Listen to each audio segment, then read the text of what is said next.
poop in the tub. I'm not gonna poop in the tub.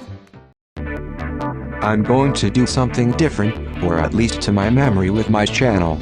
I will be providing commentary for a recent presentation that Sakurai just did yesterday. There's a lot that I have on my mind following Sakurai's quote live presentation of Banjo-Kazooie in Smash Bros. Ultimate. Even though I will not buy Banjo-Kazooie's character, I was still curious about this video that was eventually going to happen. Hopefully I will also post my thoughts on the Nintendo Direct sometime afterwards, but there's a lot on my plate at the moment and I wanted to upload this as soon as possible. But first, let's look at the video titles. Is Nintendo just calling him Mr. Sakurai from now on?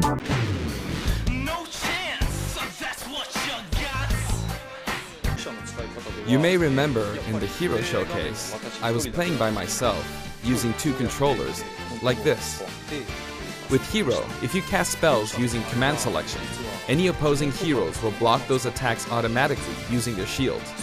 So in the background, I was actually using the second controller to make the hero look away or do moves so my attacks would connect. Today I have my controllers set up side by side, but back in the GameCube days, I lined them up vertically, like this. Try doing this with the Nintendo Switch Pro controllers, however, and you'll end up accidentally pressing the L and R buttons. So even though it's a bit of a pain, I do it like this now. Okay, why is this important? Is he going to teach us how to play a competitive match with 2 controllers? I'm not sure why this deserved a significant amount of time in this video.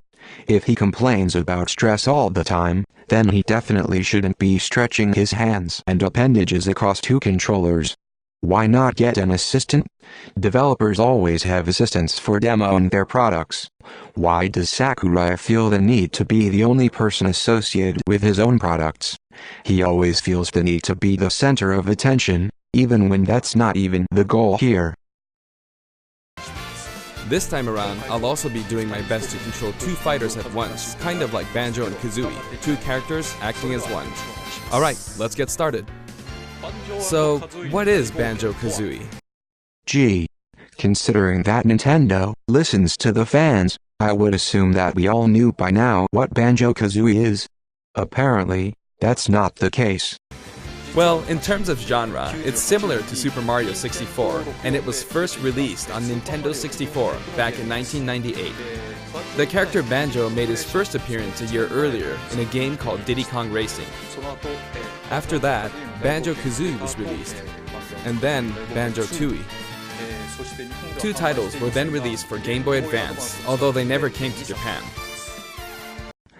So Sakurai had to explain what Banjo-Kazooie is and explain to us all the games that released. He also explained Dragon Quest as a series, but very briefly. If you have to explain the series this much in detail, then where do you expect you are going to find an audience for this character? Unlike this, we recently just heard about Mortal Kombat 11's Fighter Pass. Joker, Terminator, Spawn. At least with the first 2, these are characters that both are valuable characters outside the Mortal Kombat series, even if these are characters that Mortal Kombat fans didn't ask for. Are we going to have Ed Boon explain to us the history of Joker to consumers? Absolutely not. Characters like Joker are simply there to make money and attract new fans to the Mortal Kombat product. Sakurai still has much to learn about marketing, it seems. And then there's Banjo-Kazooie Nuts and Bolts, which was released on Xbox 360. Because this is really important, right? I mean, I guess, but at most, you should have just mentioned the game existing without mentioning the console. You didn't list off every single Dragon Quest game. As some of you may know, the Banjo-Kazooie IP now belongs to Microsoft.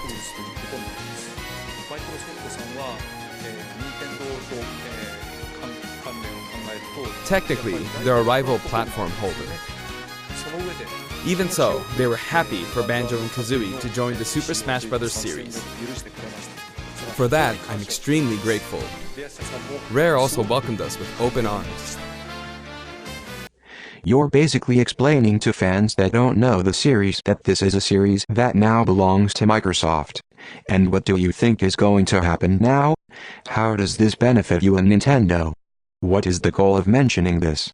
I can understand that it might have been something that Microsoft wanted as part of the deal that took place to obtain the rights to this character, but you're basically telling your audience to buy your competitor's console. Why? Was making those Twitter fans happy just that much more important? Because anyone should know that this publicity doesn't help you, it helps Microsoft. If anyone was wondering why Microsoft was so easy to work with, this was 100% why. They can get publicity, and they can look to capitalize. It's like Microsoft offering Nintendo a Trojan horse. I get it. People wanted this character. I don't blame the fans for wanting this character. I blame the people at Nintendo who thought there wasn't any risk. So, if you want to play Banjo-Kazooie today, you can do so on Xbox. I know this is a Nintendo broadcast, but please give the game a try on Xbox. You know what I find funny? That Microsoft is going to make the most of this opportunity to try to steal your momentum and take your fans by announcing a new Banjo-Kazooie game. And to those fans who will be mad that it won't be for Switch, don't be.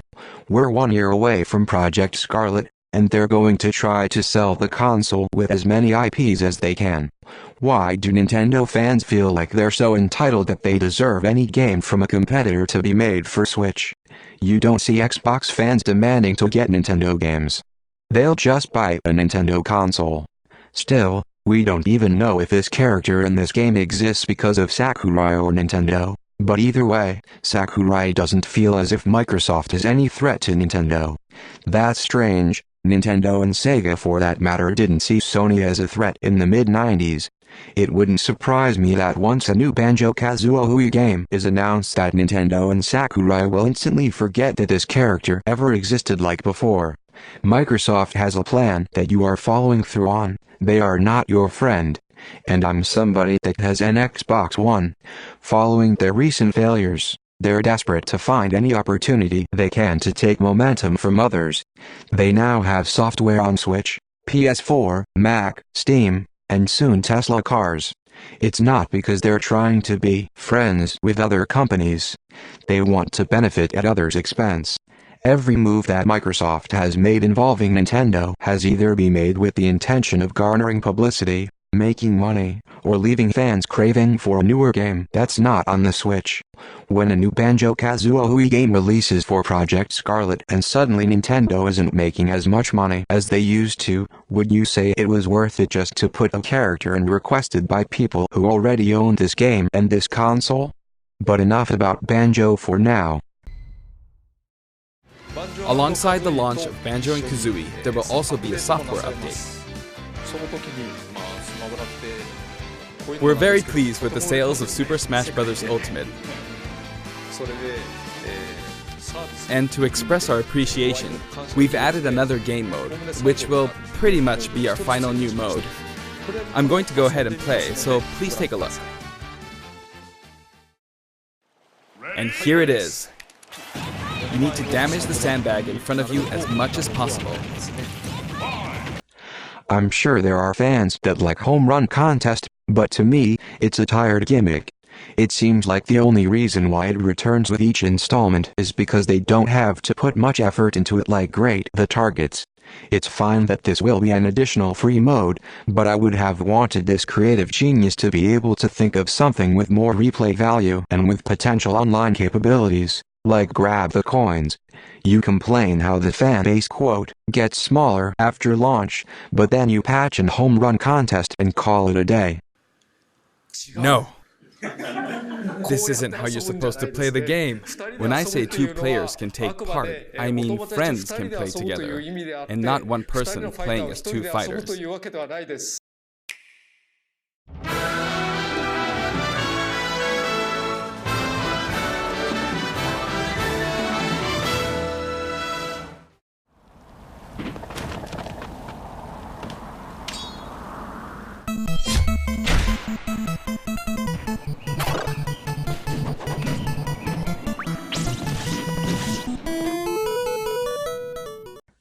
I might as well just share my thoughts about the Mii Costumes here.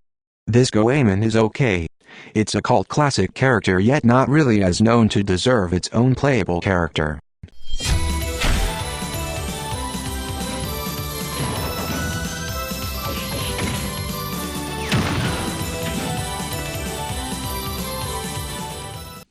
Okay, so Proto Man and Zero are once again paid Mii Costumes.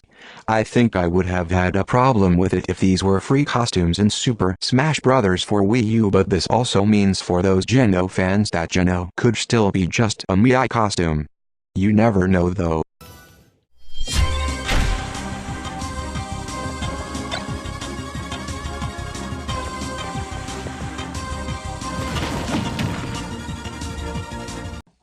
Now this one is really clever.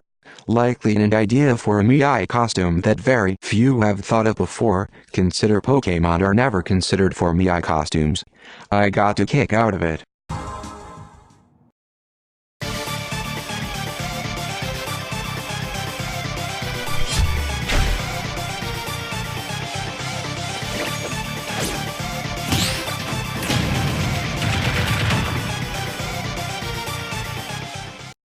Good. Indie characters should have no place being fully fledged playable characters. Although I cannot ignore the success that Undertale has had as a game of its own, it certainly made more money than Banjo-Kazooie in recent years. It's funny that this was supposed to be a presentation centered around a quote, world famous character, like a murky water splash, not a freshwater splash. I'm looking for those freshwater splashes, but as we and yet this is the thing that people are talking about the most. So, again, why Banjo? Toby has actually visited my house, and we played Super Smash Bros. Ultimate together. He was actually really good. Of all the guests, he was probably the strongest. When we both chose random and played, the win ratio was about half and half. Or I may have been losing.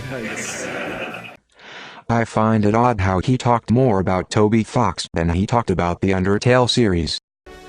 Finally, it was announced that we will be working on even more DLC fighters. To me, it feels like the finish line is sliding farther away. Once again, Sakurai feels the need to remind us how he hates having to work on this game. Take your vacation already and let somebody else take over for you. Working on video games is not an easy job. If you don't like what you do, you don't have to do it. For all the people that are feeling sorry for Sakurai, this is the same Nintendo Direct that has announced a game with over 3 years of post-development and counting. Sakurai is not the only person in the industry who has to work hard. It boggles the mind that that's the impression that people often get.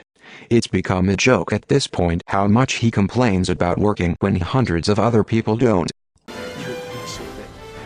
You may wonder, how much longer can he be involved with Super Smash Bros. Ultimate?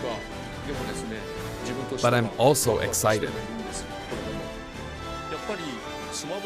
Adding more characters into the game means that more game worlds will be added to the series. And ultimately, that means that there will be an even greater opportunity to delight the fans. It doesn't seem like he comprehends the purpose of guest characters at all in video games. There are millions of consumers who have already purchased this game, and will want all the DLC characters regardless of who they are, so in essence, it shouldn't matter at all whether or not those fans will be delighted. Okay. If fans on Twitter keep pestering you about Waluigi and Geno, you might get a sense of satisfaction of making those people happy and for the demands to stop, but what are you really doing?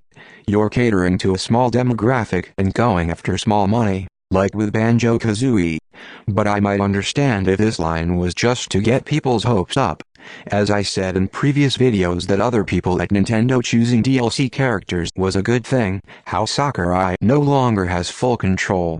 But we still don't know if that is true or not, considering we first heard it from Sakurai after all. Even though characters like Hero and Joker and Terry are all characters with followings, it doesn't seem like the goal here was to reach out to new audiences in hopes they buy a Switch and a copy of this game. Maybe somebody realized what is going on and want more DLC characters to try a different approach. Or maybe the DLC characters have been actually going great sales-wise and Nintendo doesn't want it to end abruptly. It's just strange that Sakurai sounds oblivious to his own mistakes when he said before that quote, "The market gets much smaller than it used to be when DLC is released," when he chooses characters like Corrin and Bayonetta that very few fans know about or care about. Because if there's any character that's gonna get those tens of millions of Resident Evil fans to take a look at your game, it's definitely Corrin. At the same time, I feel that Super Smash Bros. Ultimate is now representing so many characters and game worlds that it's become an enormous game. Even if the Super Smash Bros. Series continues moving forward, I doubt there will ever be an opportunity to bring this many characters together again. And so I want to keep improving on this record as much as possible. And I will continue to work hard at developing the game. Apparently he's the only member of his staff. I appreciate your support. That's it for today. Thank you very much. But anyway, it can sound assuring that there will be more characters planned for DLC outside of the Fighter's Pass. But I'm not getting my hopes up. Even 2 or 3 characters sound generous, and it seems like there's not doing another Fighter's Pass because consumers are not willing to pay for characters that they may end up not wanting. People are exclaiming, "Oh, this means Character X still has a chance," when we should know by now Nintendo or Sakurai knows exactly who they want. For all we know, they're going to include Bill F., the Astral Chain protagonists, and Sorta if you're lucky. Either way, I look forward to seeing who they are. And funny, those rumored, rare spirits that fans have been peddling for all this time since the launch of this game, aren't here. No Jet Force Gemini spirits, no Blast Core spirits, it was all just a widespread lie. I find it odd how I'm the one that people are saying should apologize for being wrong while people have been wrong leading up to this point. That isn't to say that I'm never wrong, and I've even admitted that Nintendo fooled me that they would actually choose characters that come with no risk.